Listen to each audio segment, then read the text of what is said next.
It is Friday, November 9th, 2018. It is 8 p.m. Pacific Standard Time, and so you know what time it is.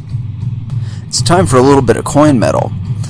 And it was a very educational, get your ass kicked at Jiu-Jitsu Friday. I'd like to first start by saying that I apologize deeply to everybody that was at class on time because I was late, and my apologies on that. I was only a little late. I did miss out on our warm-ups, and I do like warm-ups. I think some people don't, but I really do enjoy warm-ups. Anyway, so, like I said, it was a very educational day. And most of it came to my last 5 minutes of, we were doing mostly baseball bat chokes today. And I love the baseball bat choke.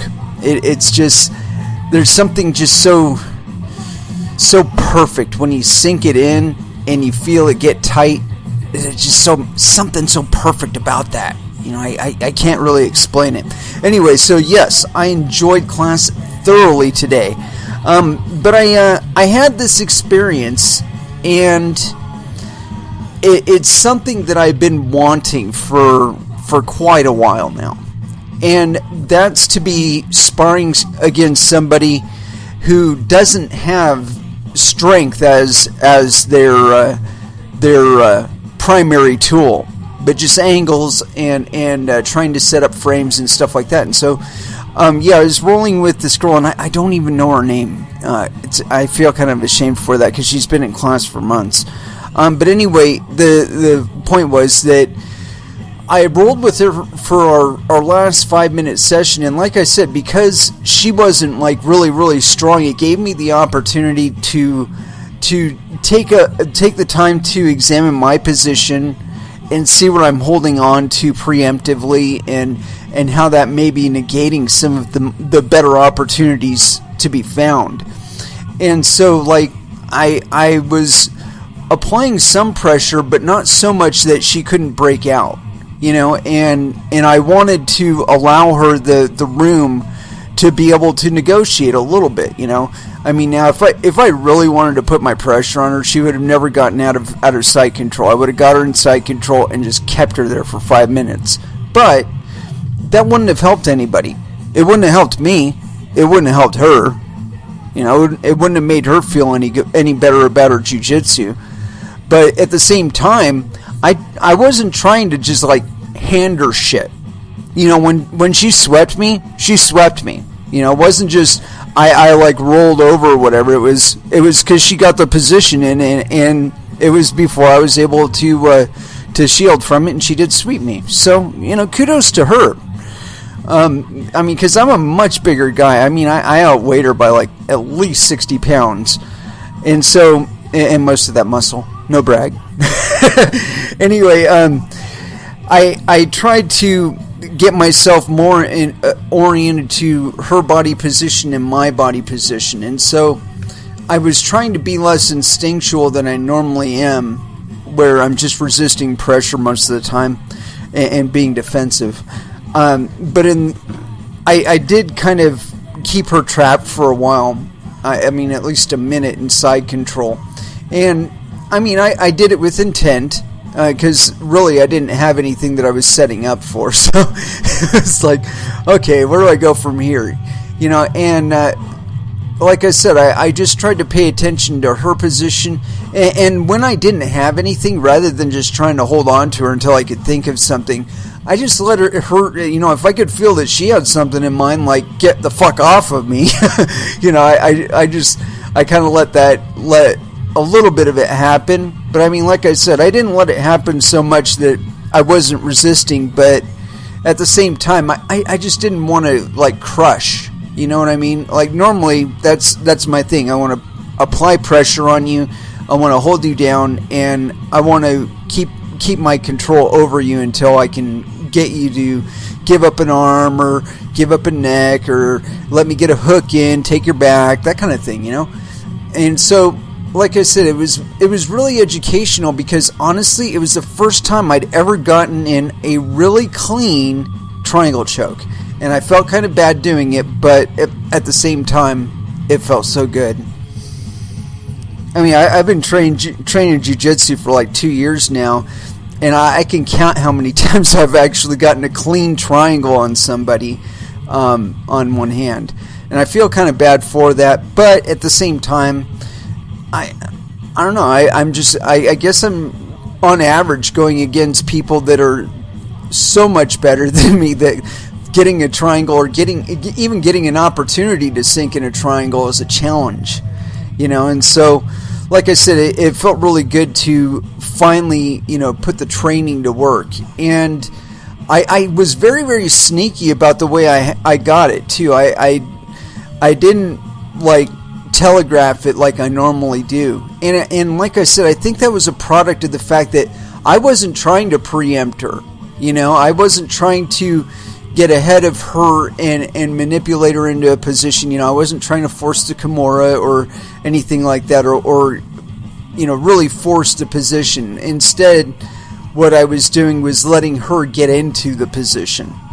And it's a rarity that I feel that comfortable doing my jiu-jitsu. And so, like I said, it was one of those things that I've been waiting for quite a while, where I would be against somebody that gave me enough resistance to be wary, most certainly.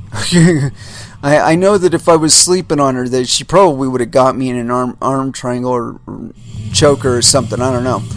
But in any case, like I said, it was a rare opportunity, and I did try and take full advantage of it, and I did try and make it a teaching experience for both me and her, rather than simply dominating the position and neither one of us really getting anything out of it, And I feel like that's something of growth for me, because, I mean, a lot of the time I've been really trying to impose my will and be aggressive with my jiu-jitsu. And so, like I said, I think that letting it be more of a conversation, and I know I've said that before, and it's been like the toughest thing for me to really get through my mind is, this is a conversation. This isn't a diatribe. This isn't a monologue. This is a conversation that I'm having with this person, and that I need to address it as that. Point, counterpoint, actual discussion, maybe a debate, I mean, I guess you can classify it as a debate, but it's certainly a conversation, a tit for tat, not a monologue, not a tyranny. And so, like I said, it was really relieving to experience jiu-jitsu like that, and I think that if I can bring that mentality to even male players, and even really dominant male players, that I can get better. And it is with that, I want to go ahead and break into some music and what to play. Well,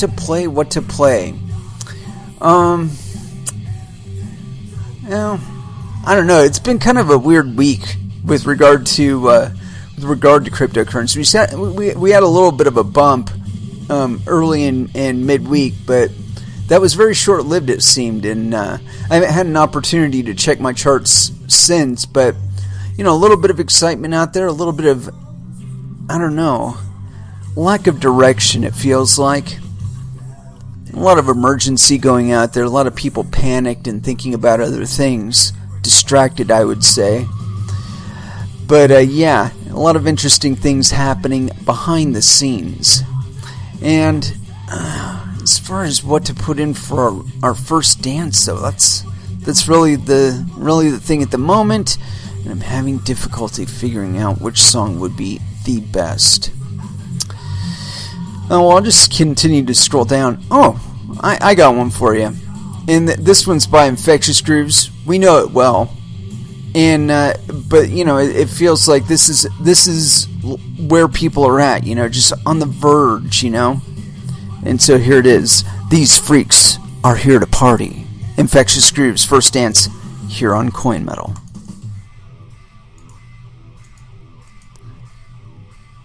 I was going to let it go, but I couldn't do it. Didn't want to just drown you guys in music tonight. And so that was Suicidal Tendencies' Trip at the Brain. And I gotta tell you, when that album came out, How Will I Laugh Tomorrow When I Can't Even Smile Today, that was, in my opinion, that was probably their best album. I mean, meaning, I don't know, Suicidal Tendencies, I've always really liked their music, but there's something about some of their productions that was like, it's kind of hit and miss. You know, like they did this EP and they had a song, what was it? I want to say Dance with the Dead, but that's not it. Wake the Dead. Oh man, I love that fucking song. But there was like one or two songs on that EP that I was just like, And then, there was Join the Army, and that one, there's some good songs on there. Let's see, The Art of Revolution, I think, is one of them, or something like that. And anyway, Lights, Camera, Revolution, that's it. Or Art of Rebellion was the next one, I think. And like I said, there just some of it was just hit and miss. But I really liked, like, pretty much everything up until How Will I Laugh Tomorrow and If I Can't Even Smile Today. And the ones after that were kind of hit and miss. I mean, like I said, I really like Lights, Camera, Revolution. Production-wise, it was a really well-produced album. But then I kind of felt like they drifted a little bit after that. I don't know. I think I see stuff on my Twitter feed where they're still touring. So hats off, man. Still going after all these years. That's and as a matter of fact, I think they've got an album to that effect. Still Psycho after all these years. But yeah, definitely pedal to the metal still. As far as where we're going today. I caught this article here, and it's kind of crypto related, but not really. Those of you who have been in crypto for any duration of time and understand the idea of retaining your own keys, you'll understand the pertinence of this.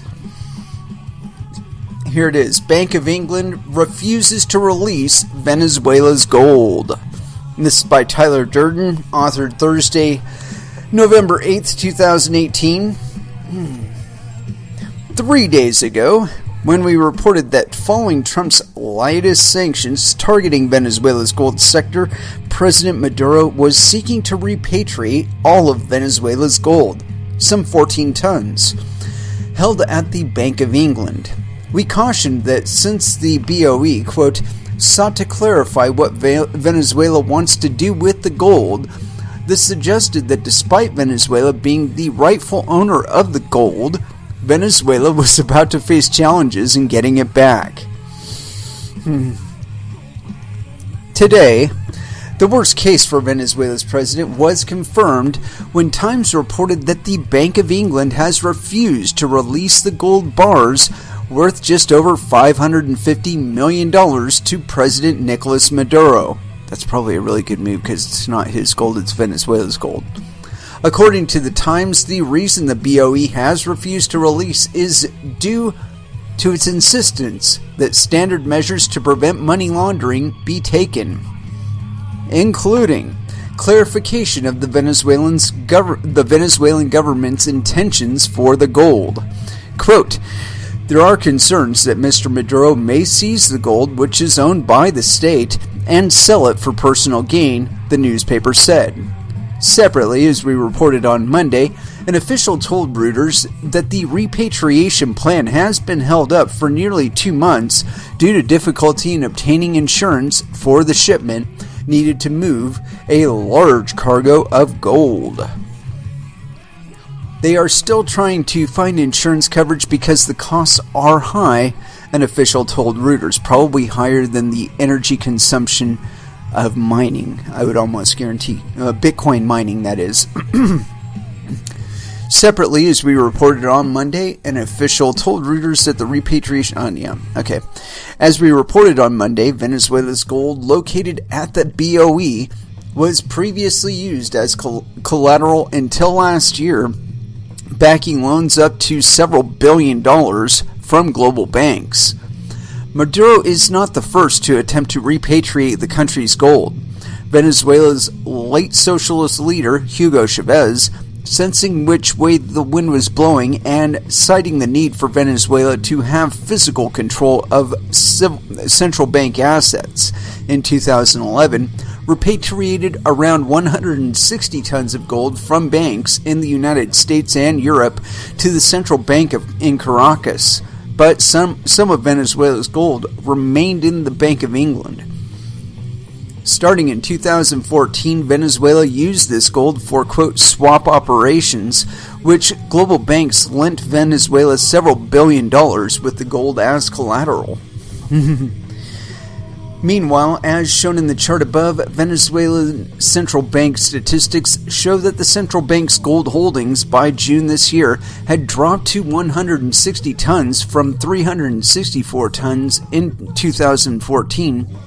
As some of the swap agreements expired without Venezuela returning the funds, leaving the gold in the hands of the banks.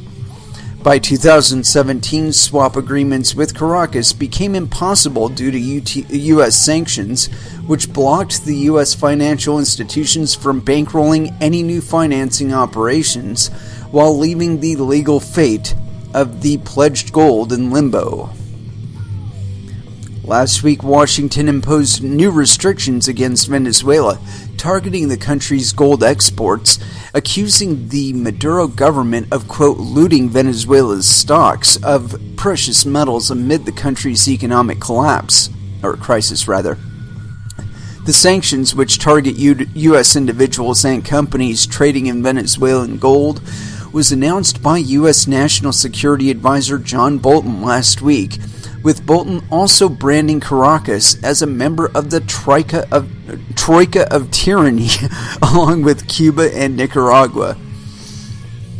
Venezuela has made a concerted effort to become a major gold exporter and is engaged in certifying some 32 gold fields and building 54 processing plants in a bid to become what Maduro said would be, quote, the second largest gold reserve on Earth.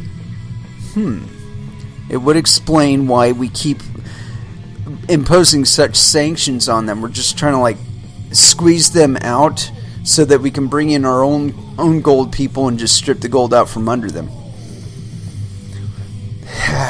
Such is the state of the world it would seem.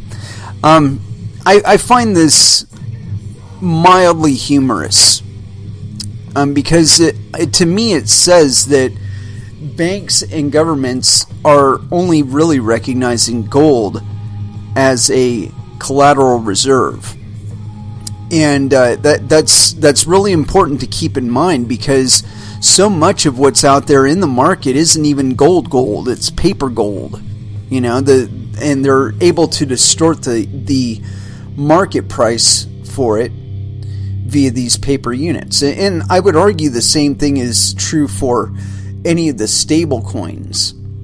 That because you're transacting in stable coins versus cryptocurrencies, you're not actually valuing them in dollars. You're valuing them in your stable coin. Which in my mind means that you're basically underpaying for your Bitcoin when you're buying it. In say Tether or USDT or I'm sorry, USDT is Tether, USDC. And that one, that's going to lead us into our next story, because I've been wanting to read this one for a while, and hopefully I haven't closed it, which I may have. Shit. I think I can find it though. Let's see here. No. Damn it, Jim. Apparently I did close it. Let's see here. How would I look it up? Oh, yeah. Let's see. Goldman Sachs. And we'll look in the news, because I might not even have to do that one. Yeah, why not? We'll open that one there, and we'll see if we can. Yeah, that one, and let's see. There's another one. Manipulating metals. Goldman Sachs. Come on, news. Damn it, Jim.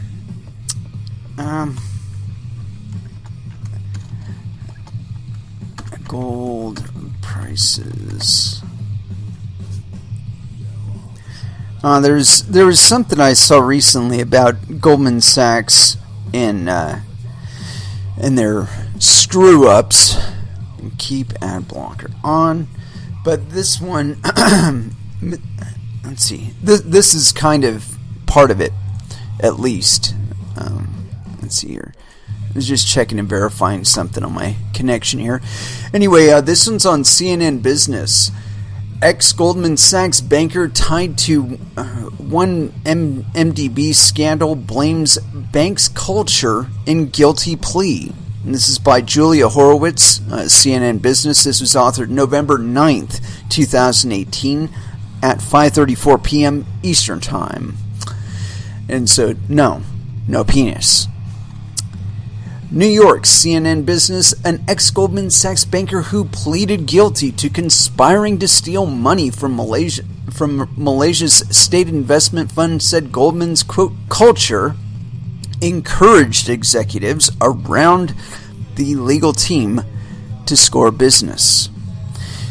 It was, quote, very much in line with its culture of Goldman Sachs to conceal facts from certain compliance and legal employees, said Tim Leisner, Goldman's former Southeast Asia chairman, in his guilty plea from August, which was unsealed in federal court in Brooklyn Friday.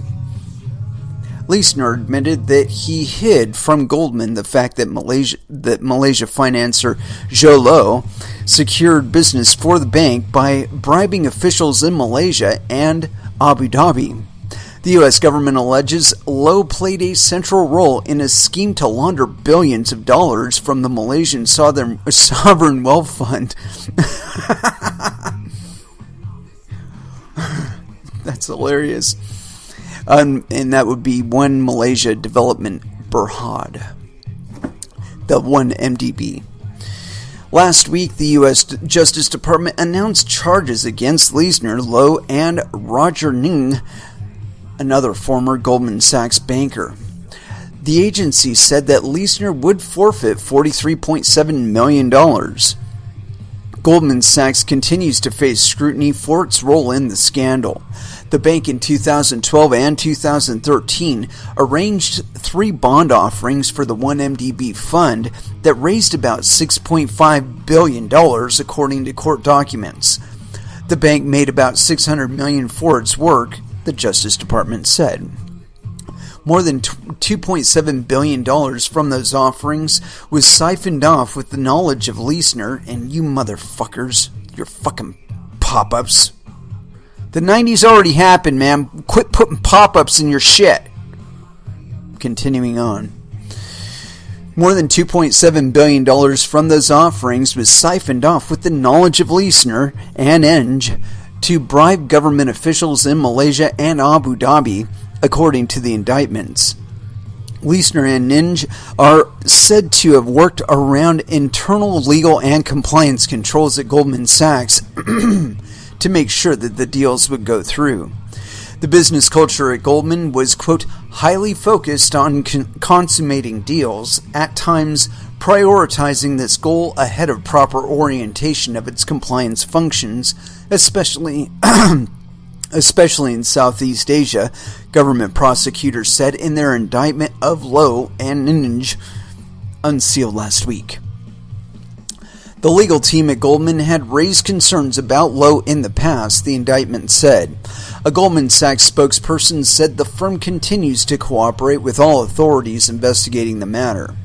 Eng was arrested last week in Malaysia, according to the Justice Department, and has not yet entered a plea. He could not be reached for comment. Lo, who maintains his innocence, remains at large. A spokesperson for his legal team said Lowe held no formal position at 1MDB and was neither employed by Goldman Sachs nor the governments. Yeah, that's perfect. That's perfect, duh! Anyway, continuing on. Nor the governments of Malaysia or Abu Dhabi. It's unclear if anyone else at the bank, beyond Leisner and Inge, knew about Lowe's involvement in the bond deals. The Wall Street Journal on Friday reported that former Goldman Sachs CEO Lloyd Blankfein, who stepped down from his role atop the bank in October, attended 2 meetings with Malaysia's former Prime Minister in 2009 and 2013 and included discussions of 1MDB. Lowe was present at both meetings, according to the Journal. A source familiar with the matter said that Blankfein had no recollection of meeting Lowe, and it's unclear if Lowe was present at the 2 meetings. Another Goldman banker, Andrea Vella, was placed on leave last week pending a review of alleged conduct related to the 1MDB case. Vella had been demoted from his position and co-head of investment banking in Asia last month. The Justice Department alleges that a total of $4.5 billion was stolen from 1MDB fund by high-level officials. U.S. officials claim that laundered funds were pumped into New York condos, hotels, yachts, and a jet, and used to fund Hollywood films such as The Wolf of Wall Street. That's art imitating life, imitating art. Yeah, so there you have it. There's plenty of culture of greed still at Goldman Sachs, and what's really funny is these are the same guys that are underneath what do you call it, Circle, and also what's the other one, Circle, and there's another, USDC. I think that they're using the USDC as a means of laundering money. And it's really funny to me because you've got all this focus on individuals using cryptocurrencies to circumvent taxes and so on. But at the same time, you have these guys who are laundering billions of dollars. And it seems like their attention to it is just kind of nonchalant or happens years after the fucking thing actually happened.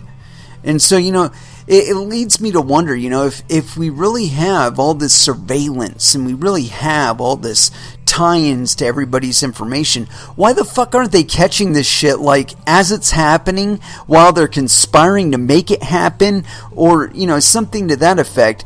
But no, man, they got fucking Ross Ulbricht, no problem. If they put as much investigatory effort towards Goldman Sachs and trying to find out whether or not they actually do adhere to compliance, or whether they just act like it and are able to give the signals like they're a perfectly healthy institution until it's way too fucking late.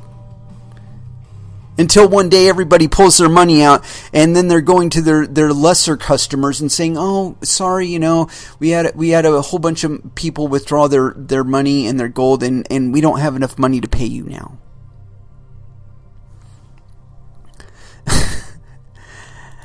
And it always seems like they're able to get their money out first. You never hear about any of the congressmen or senators bitching about the fact that they weren't able to cash out. They weren't able to get their funds. You don't hear it because it's not happening. They were the first out. They were out way before you were. Because they had direct knowledge. And we can jump up and down and scream, conflict of interest and, public corruption and all that other bullshit. But at this point, it doesn't really seem like they really care about that stuff all that much. We're the first 2 articles that we talked about were about individuals trying to bilk their nations. The last one was on Malaysia's Sovereign Wealth Fund. That's what 1MDB is. That's why they abbreviate it like that. So you don't think, oh gosh, this is people's retirement funds. This maybe goes to like infrastructure and shit like that. No, you don't think about it that way because, well, it's Goldman Sachs. They're good for it, right? Give me a fucking break.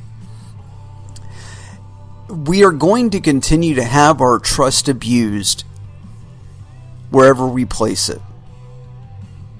It's something that you should really take to heart. And that includes even within crypto. I mean, within cryptocurrencies, we have a little more direct interface and it's harder to spoof the signals, but there is plenty of spoofing going on out there. And I would argue that the stable coins are at least one point where it's happening.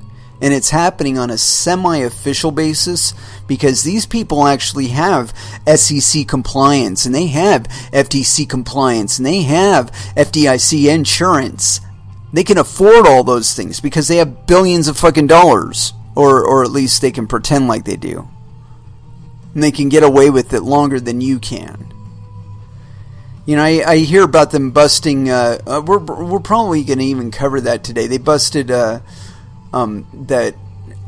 was it, some Dev Ether or something like that, that decentralized exchange, something Ether, and I don't know all the details on it, so like I said, we'll probably cover that today, but they had no trouble tracking that shit down and stomping that out. It's a supposedly decentralized exchange, right?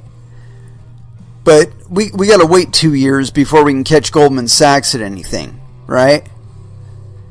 How long do you think it's going to go before there's actually a question as to whether or not Circle has the cash reserves that they claim to have with the USDC that they're issuing tokens against?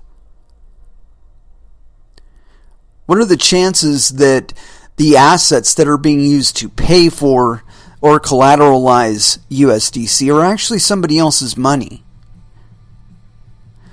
I keep talking about this with regard to trying to transact digital abstractions of value, such as quote-unquote tokens that supposedly represent some volume of a cryptocurrency. Once you've stepped off of a cryptocurrency or stepped away from a cryptocurrency's blockchain and directly interfacing with it, you are in the trust zone. And I do not know why people do not understand this. I don't get it. I really don't. Why people can't put two and two together and understand this. I put out an episode and I found it really entertaining. At least I took the time to go back and listen to it. And it was commodity-backed cryptocurrencies, the triple layer mystery cake of cryptocurrency. Of the cryptosphere or something like that. But that's what it is. It is a triple layer mystery cake. Especially when we're talking about things like valuing metals, such as gold or something like that. And that's part of Maduro's scheme with regard to the petro, is that he plans to have gold backing it, precious metals, other precious metals, I guess, like silver, platinum, shit like that, diamonds and oil. That's what he's going to back the petro with.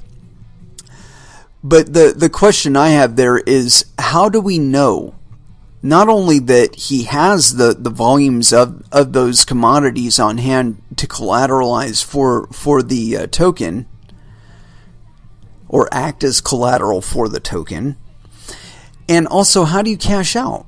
I mean, unless we're just talking about on an exchange, how do you utilize the petro to acquire your diamonds, gold, other precious metal, or oil? And that's something that's not resolved. It's still a big fucking question mark. And the fact that you probably cannot redeem your quote-unquote petro tokens for these items, these commodities, indicates to you that the chances of their existence is low, and the chance that whatever reserves are available are certainly not equal to their estimates. in the quote unquote basket. And the same is true with all of these stable coins. You don't know. You know what they tell you. That's all you know. You do not know that they actually are backing those coins at a 1-to-1, and that beyond an exchange giving you the money, that there is no real way for you to get the money. You couldn't go to an ATM and cash out your USDC for real money. And to me, that indicates that there's the possibility that they would be interacting with some litigation there, or I'm sorry, not litigation, some legislation concerning counterfeiting. Because to me, that's exactly what all of these stable coins are. We've seen read multiple articles on this show questioning the cash reserves of Tether. And considering how much trading is being done in Tether, I would really think that a lot more people would be questioning it. Or certainly paying attention to the people that are asking questions about it. Because I do think they have a valid point. And I do believe that we will suffer the worst of the lessons to be learned from this. That we placed trust in them to have this 1-to-1 peg, and that trust will be abused, or is being abused. Anyway, let's go ahead and throw back down into some music, and I hadn't really thought of anything specific to play. But let's go with a little bit of Static X here. Push It, here on Coin Metal.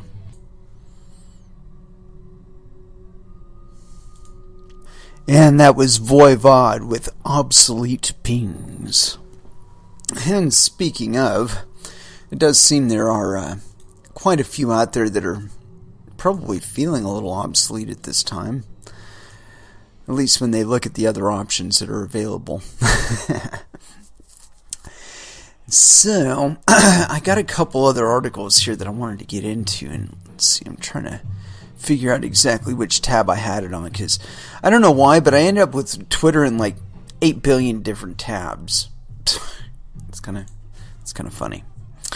Anyway, as the clinch on money seems to be ever growing, I saw this one on Venezuela, and this is kind of what we've been talking about with regard to containment, And this one, I managed to find this on Reddit, and I did not get the name of the person that posted this, so sorry. Sorry, guy. If you're listening out there, thank you very much for posting this in Reddit. Anyway, continuing on, this is on graspingbitcoin.tech. Surviving Venezuela, an interview with a local. And this is authored on September 3rd, 2018, and by Ben Prentice. So yes, penis. Life in Venezuela is tragic. Previously the wealthiest country in Latin America, and despite one of the world's largest oil reserves, Venezuela has fallen into catastrophic economic despair. Rampant corruption and mismanagement has put the country in unimaginable crisis. The bolivar, Venezuelan currency, is experiencing hyperinflation. Inflation is now over 80,000% at the time of this writing, and is predicted to reach 1,000,000% by the end of 2018. Stacks of cash are required to buy anything because a few million bolivars are worth less than $1. Hyperinflation on this scale decimates life as we know it. People can't save any money, can't budget beyond a week, and struggle to purchase or even find food, toilet paper, and medicine. The minimum wage for an entire month in Venezuela is less than $5. Nicolas Maduro, the current president, has just raised the minimum wage by over 30 times, knocked more zeros off the currency, and is attempting to promote Venezuela's national cryptocurrency called the Petro, so named due to its value allegedly being tied to the price of a barrel of oil. Actually, it's supposed to be backed by oil. Anyway, continuing on. Pegging the currency to oil sounds good on paper, but there's little confidence in government or in the government, the petro, or any of these measures help at all. And I happen to be on that side of it. Storing value in Bitcoin. Hyperinflation events have happened many times before, but for the first time in history, people have an open, borderless, and neutral monetary option decoupled from their failing government.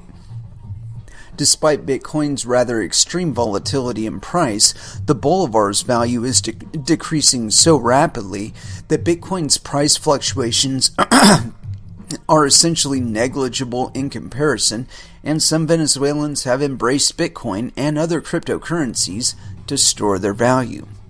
By exchanging their bolivars to Bitcoins, they can escape from the hyperinflation, keep their money from evaporating day to day, and accept international donations to buy food for hundreds of families with plans to help and educate thousands more.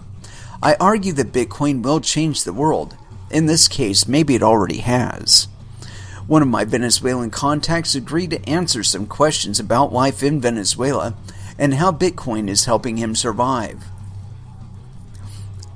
Oh boy, it is already paid for some of us to understand what is going on. Now imagine trying to explain it to a foreigner.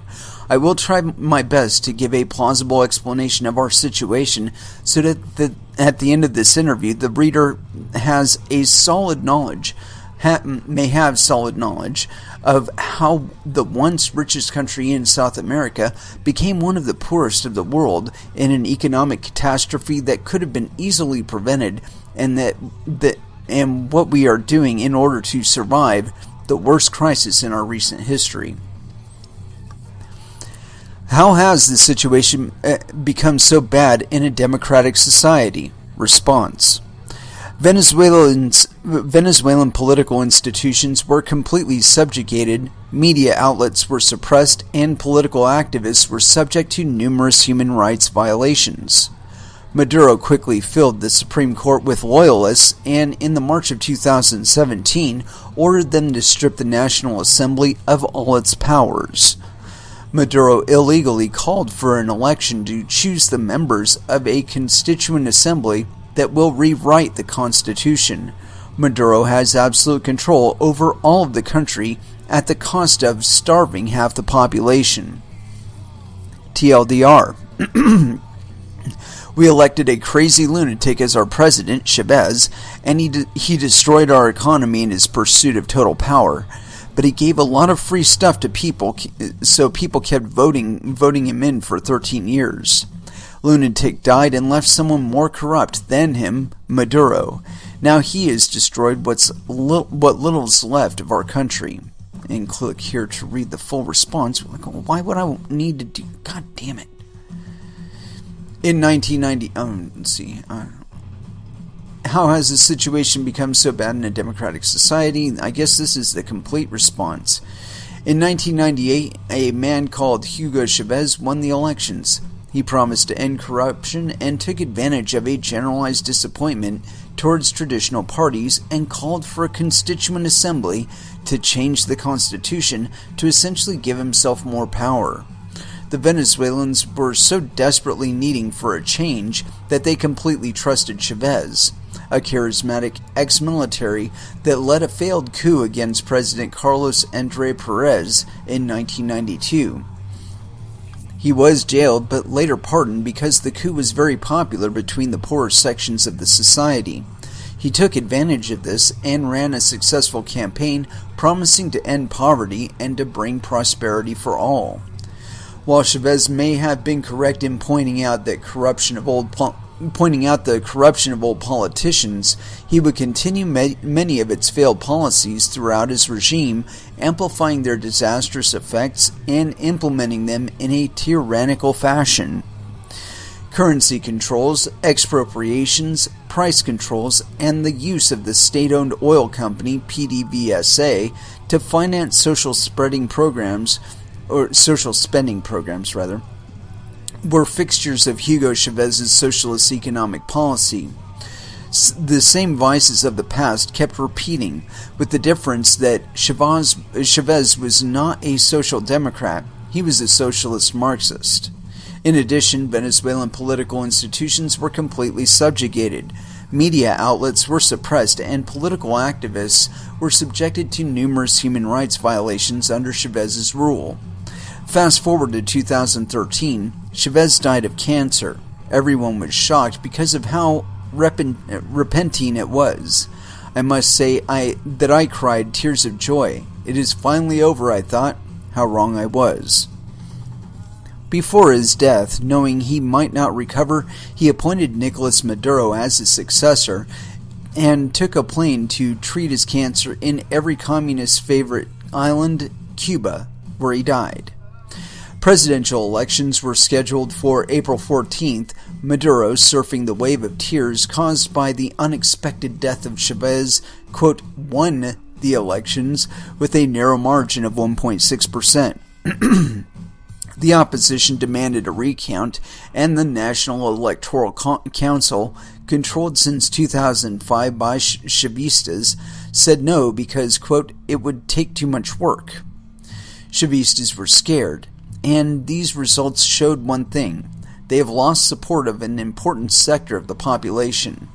If they held another election, they could lose. So they looked at one another and said, quote, we have two options. We could resign power to the opposition and risk being jailed for corruption and human rights violations, or we could become a full-blown dictatorship like Cuba. We already control all government branches, so it wouldn't be that hard. Oil prices plummeted, government can't subsidize more food, and we came across the sad reality. There is no productive economic apparatus, and we are importing 95% of the food we consume. Shortages first appeared in 2012 on products like chicken and milk, but now they extended to all basic products. In 2015, their fears were confirmed. The people had enough Chavismo. The opposition gained the majority of the seats on the National Assembly, sufficient to call for a referendum to impeach Maduro. The Electoral National Council canceled the referendum, alleging, quote, fraud. Chavismo days were numbered, and they knew it. Maduro quickly filled the Supreme Court with loyalists in March of 2017, ordered them to strip the National Assembly of all of its powers. Protests took place during 6 months and leaved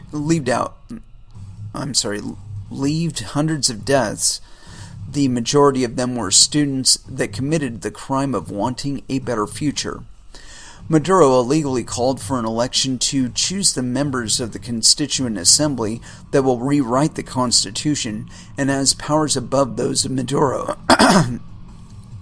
The Assembly was, quote, elected, and since the opposition did not participate in the election, it's only filled with pro-government cronies. We failed. Now Maduro has absolute control over the country at the cost of starving half the population. The chances of him stepping down peacefully are very narrow. The majority of Venezuelans now vote with their feet. They just simply leave Venezuela. TLDR, we elected a crazy lunatic as our president. He destroyed our economy in pursuit of power, but he gave a lot of free stuff, so people kept voting him in for 13 years. Lunatic died and left someone more corrupt than him. Now he has destroyed what little's left of our country. We are suffering the consequences of our bad choices. Yeah, I'd argue that you're probably still doing that. And continuing on, let's go here. Back to the article. And storing value on Bitcoin, other Venezuelan countries. Democratic society. Life for Venezuelan citizens is hard to imagine for people in countries like the U.S. Could you describe what life is like there, and why it's so hard to meet even basic needs like food and supplies?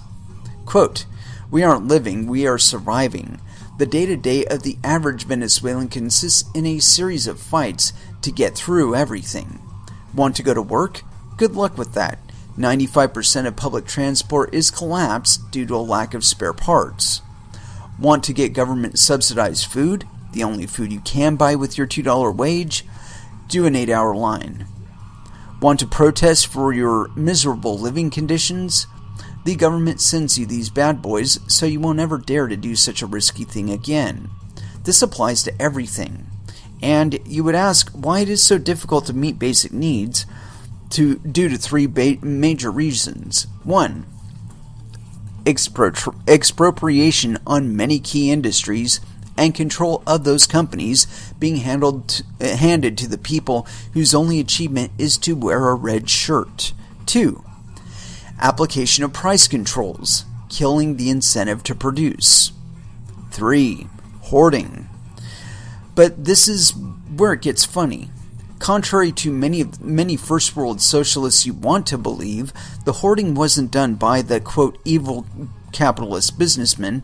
It was the government all along. Quote, the PDVAL case refers to the discovery of thousands of tons of foodstuffs with an expiration date in Venezuela in mid-2010, imported by the government of Hugo Chavez under subsidies through the state company PDVAL. Here's a video of Chavez saying, "It doesn't matter if we are naked, it doesn't matter if we don't have food to eat, the only thing that matters is saving the revolution." It turns out that starving us was always their plan. Compared to the US, the cost of goods in Venezuela is very low. If I sent you $5 worth of Bitcoin, would it cover the cost of food for a week or more? Quote, yes, that's true. Right now, $5 could buy approximately 1 kilogram of chicken, 1 kilogram of rice, 1 kilogram of pasta, various fruits, and vegetables. With that amount of food, you could survive for like 1 week. Also, exchanging Bitcoin for bolivars is super easy with websites like localbitcoins.com. But donation isn't a long-term solution. The Venezuelan dictatorship is promoting use of their own national cryptocurrency called the petro, and it's backed by oil. Wouldn't this be a good thing for citizens because the price of oil shouldn't hyperinflate like the bolivar? Quote, first, the petro is a scam. To this date, it doesn't even exist. It is a good idea, right? I would say yes. It's actually a great idea. The issue is, it's being implemented by communists that don't believe in freedom, so it's bound to fail. Actually, it's bound to nobody else investing in it. Continuing on. Are Bitcoin and other cryptocurrencies widespread there, or is there potential for them to be? Do you think people are willing to go through the hassle of learning about using Bitcoin wallets and exchanging their money for the chance of storing their value? Quote, crypto usage is very, very limited to very, very few businesses. A lot of people only know about cryptocurrencies because of government propaganda of petro, and let me tell you, their opinion is not very good, mainly because government's handling of the petro has been a complete disaster. Why doesn't that surprise me? Good news is that crypto is very popular among the young Venezuelans, I among them, as it is the only way to gain access to a decent wage here. As the crisis gets worse, Venezuelans that can't simply leave will have no resort to Bitcoin altcoins to freely trade goods. PayPal used to be popular as well, but it hasn't been lately since closing Venezuelan accounts. But it has been lately closing Venezuelan accounts for some reasons. Bastards, they probably left some family without a meal. Is Bitcoin legal to use in Venezuela? If it were illegal, do you think it would stop people from using if Bitcoin allowed them to secure food when they previously could not? Answer. Our legislation still doesn't recognize Bitcoin, and God, I hope it never will. That would mean that the government plans to get their dirty hands on it, which they're probably thinking how to do right now. Thanks to Bitcoin, many Venezuelans are able to put food on their tables, and for this government, that is a capital crime. If someday they made Bitcoin illegal, it would have practically zero effect. Since it's impossible to control Bitcoin, people would keep selling Bitcoin like they sell dollars every day. Controls have never worked in the past, and they never will. I would argue that point, if Bitcoin were to be transacted primarily on Lightning, those controls would be put back in place, and they would be put back in place at the hubs, because you would not be able to affordably transact Bitcoin on the Bitcoin blockchain without a third-party intermediary. Continuing on. Previously, you gave me a link to a wiki with information about how people can help the situation there. Is there anything specific you think would be most useful, or any other ways that we might be able to help? Quote, find an actual Venezuelan and offer him your help. There are hundreds of us in Reddit VZLA that even $5 would help to buy more than food for a week. I would also suggest that you spread your word between your relatives and friends about what's happening in Venezuela, and let them know why egalitarian ideologies are not desirable and only cause misery and despair wherever they are implemented. Oh, and if you come across someone defending Venezuelan regime, please use this information to make him shut up. Is there any hope for the future, or anything else you want to add? Quote, for Venezuela to have a future in the first place, the Maduro regime will have to be forcibly removed with violence, because it is controlled by a perverse mixture of foreign interests and criminal interests that will not come down by peaceful means. But who will do it? We don't have weapons to defend ourselves, and the military is being permanently watched. The U.S. empire still buys our oil, handing Maduro dollars in cash to fund his cronies. In fact, they're the only country that still pays for our oil. The oil we give China and Russia is to pay for debts we have with them. At this point, only a humanitarian intervention would get Maduro out of power. Will the international community intervene in Venezuela to save our people? We will see. To end in a hopeful note, I think cryptocurrency is a truly awesome concept. It gives us more control over our money, and there are no signs that the bolivar will stop devaluing in the near future. So, I'm optimistic that adoption will grow and more businesses will start to accept crypto as payment. Finally, I would like to give thanks to the crypto community. You guys have been very kind to my people, donating thousands of dollars for a noble cause. Your actions have made our world better. Thanks. And one point on this, when this person said that egalitarian efforts are pretty much wasted, meaning that if you start giving just giving the money without any kind of actual action or benefit to be indicated to you from the people that you're giving the money to, that invariably you end up with a situation like South Africa, where only the people directly receiving the money actually ever receive the money, or food. Even sending them commodities like food and water, same thing happens. The warlords get a hold of the water or the food. They delegate it out first to their cronies, and then they extort the public for the rest of it.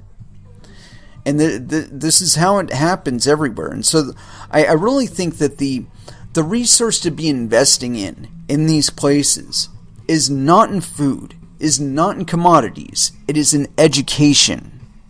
It is in outreach. Digibyte and Dash have been doing that in Venezuela, where they've done a boots on the ground kind of thing. And I think that's probably the best way to go about it.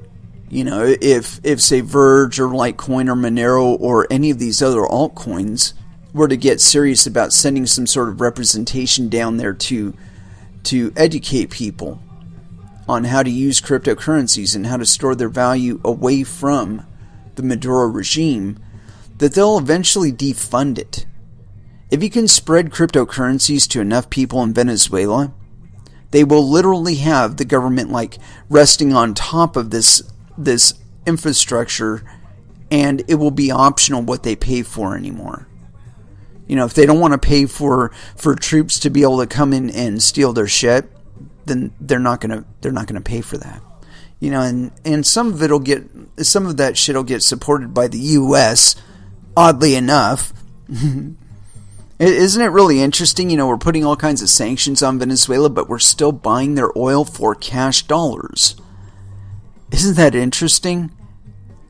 We publicly condemn Venezuela for the Maduro government and the way that they treat their people, but we still buy their oil. I mean, this is fucking lunacy if you really think about it.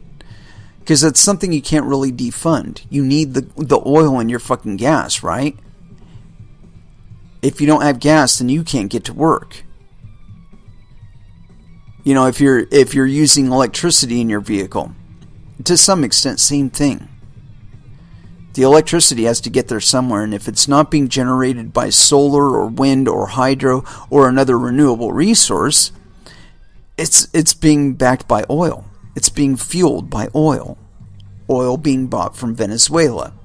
And I would argue probably Libya under the table, and Syria under the table, and a whole bunch of other places where it's literally being stolen, either with the tacit approval of the government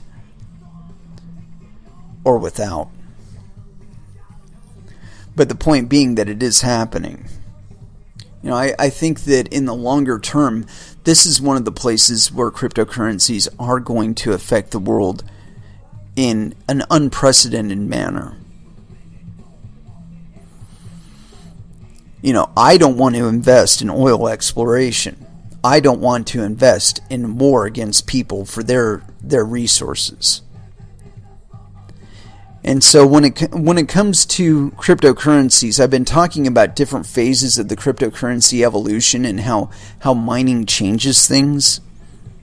One of the things that is going on in Venezuela that was not mentioned by the author or the person they were interviewing, there's mining going on there. And at one point they were mining specifically with Bitcoin dedicated hardware, ASICs and shit like that. And Maduro clamped down on them.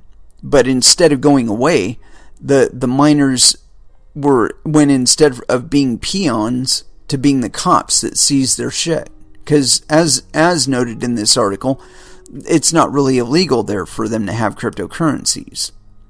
So again, the cops just stole the mining equipment, and now cops are miners too. And one of the shifts that I'd heard that had happened afterward was that the Venezuelans switched to mining Ethereum and other cryptocurrencies that weren't as hard to mine as Bitcoin, didn't require as much electricity, didn't show as big a draw on their electricity bill. And I expect this to continue to happen as it gets more and more expensive to deal with certain coins, that the Venezuelans, once they're already aware of cryptocurrencies and they're already like programming for cryptocurrencies and shit like that, that after a while they are going to say, you know what? The best way to do this is to make our own cryptocurrency and mine it and get other people to mine it worldwide. And there we go. Then we have our own currency that we can transact with. That's completely outside of Bitcoin, that's completely outside of Petro, that's completely out of Bolivars, US dollars, any of these other currencies. We get to see it going on in Venezuela, but this is literally the way it's going to go on everywhere. It's already happening to some extent everywhere, where there are governments trying to apply price controls and keep containment going on, keep the monetary value flowing within their own economies. And I think in this period of our development and our growth on this planet, cryptocurrencies are going to bring about the catalyst that we need to shift away from oil and coal and other non-renewable resources. And they'll do this because what's going to happen is it's going to become too expensive for you to use electricity provided by the grid in order to mine. And so the bigger mining operations, when they're beginning, are going to be investing in local infrastructure. They're going to be looking to improve the local electrical grid and the local internet infrastructure. But on top of that, they're also going to be investing in renewable resources, because they want to lessen their impact not only on the price of local electricity, but their total carbon footprint. And this is one of those factors it's very rare in an industry that it's actually monetized. Efficiency is monetized in cryptocurrency. The more efficiently you can mine, the better. And that includes everything. Anywhere where you're wasting electricity, anywhere where you're wasting bandwidth, where you're wasting computer cycles, anywhere, that is an inefficiency that needs to be addressed. And so the logical conclusion is that when we're looking around and we have a world full of crumbling infrastructure because we've been diverting money to war and keeping bankers happy and all that other shit, we're going to be looking at that infrastructure as a bottleneck, as something impeding the future from happening. And so suddenly it's a worthy investment again to put money back into electricity grids and internet access. See, I think if we'd have kept going the way we were in like 96 with regard to the internet, people whine about AOL and how it brought on all kinds of quote-unquote noobs. Well, those noobs are running fucking internet companies these days. We're 2 decades into the future. That's the kind of thing that happens, or close to 3 decades coming on it.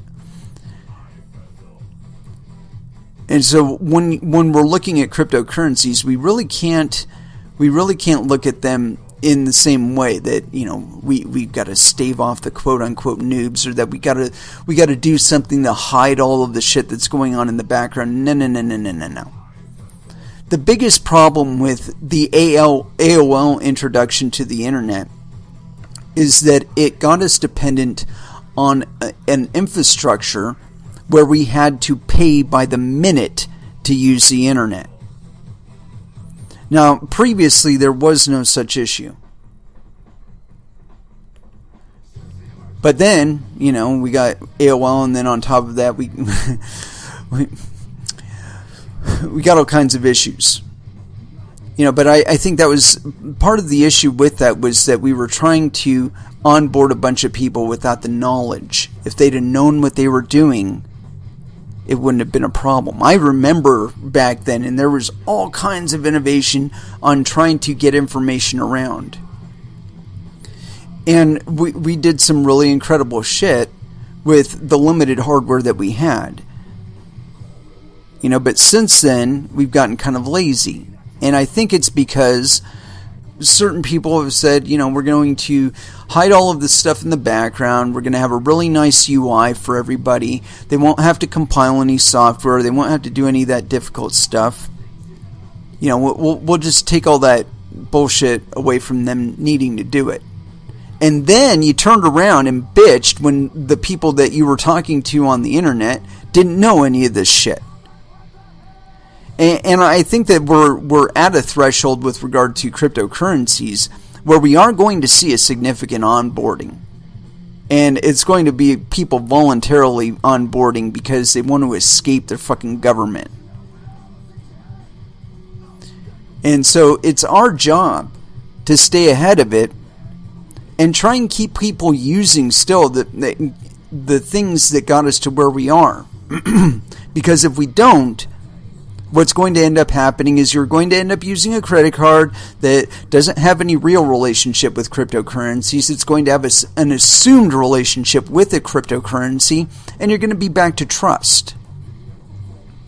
And we've shown again and again and again and again, where we place trust, it will be abused. And rather than ending up in a situation like this gentleman in this article, or this interview rather, that we read, we are perfectly capable of escaping it. And I think that in the longer term, the worse it gets for Venezuela, the more they are going to be looking to themselves for solutions. And the less we just give them and the less we just try and do for them, the quicker they will break free of it. Anyway, let's go ahead and throw back down into some music. And what to put on? We already played some 12-Foot Ninja, although I really love them. and you know what? Fuck it. I'm going to do it. It's my show. I can do that kind of thing. So, here it is. Coming for you. 12-Foot Ninja. Here on Coin Metal.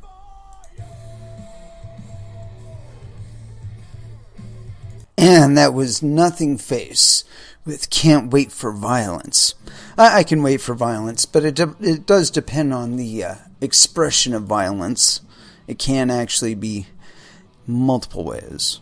Not necessarily all kinetic either. So, yeah. Anywho, we are kind of rounding about the end here, and just want to let you all know that keeping your own keys on a wallet on a secure device is probably the best defense you have against any kind of seizure or corruption of your funds. And it's certainly an option to be looking at deeper if you haven't been doing so already. Because I feel there are shifts going on out there, and that I saw something I read something actually in Andreas's interview, and it got me thinking. The idea of governments directly attacking cryptocurrencies. I think that's actually on the horizon. I mean, just given the light censorship that I've experienced on social media, and let me tell you, it's getting more sophisticated by the day. And just I wanted to convey this one little thing to you. I was using Twitter the other day, and that shooting happened, right? It was everywhere, all over my feed. And then all of a sudden, I was responding to people in a rational and calm manner and trying to let them know that disarming people wasn't going to solve anything. And then this mysterious thing happened. One person said, see a buddy or something like that. And then all of a sudden, not only did I not see any more feed on my feed concerning this issue, or concerning this person, but concerning this issue entirely. So, it leads me to believe that Twitter is doing a lot more censorship than they're copying to. I think it's just really, really odd that everybody on my Twitter feed should be putting out tweets concerning this subject matter, and then all of a sudden I'm not seeing them on my Twitter feed. Made me wonder what else I'm not seeing. I know that I'm already blocked by quite a few of the supposed upper minds of cryptocurrency, and honestly, I could really give a fuck. If they're so insecure that they've got to block me because they're afraid of what I'm saying, then maybe they shouldn't be saying what they're saying, or maybe you should be listening to what they're saying a little bit more closely. Because if I'm catching them on their shit, you guys definitely should be catching them on their shit, because I'm certainly not the most intelligent person on the planet. So the fact that I'm not seeing it, for all I know, you're all calling them out, and I certainly hope you are. Question all authority, not just mine. All authority. It is there to be questioned. It exists as it does today because it was questioned before. Pay attention to the answers. You might find you have a lot more power in this situation than you believed. And it is with that I do want to close out this episode. We will be back again on Monday at 8 p.m. Pacific Standard Time. And so until then, I'd like you all to trade safe. Do your homework. And watch out for your own bunghole, because nobody else is going to do it for you. Thank you very, very much for listening. And I can be found on Twitter, Facebook, also the Telegram channel for Verge Currency, and also the Discord channel for the same. So until Monday, I'm going to leave you with this one. It's our last dance. Ski Mask Way by Body Count. Here on Coin Metal. Thank you again for listening, and you all have an excellent evening.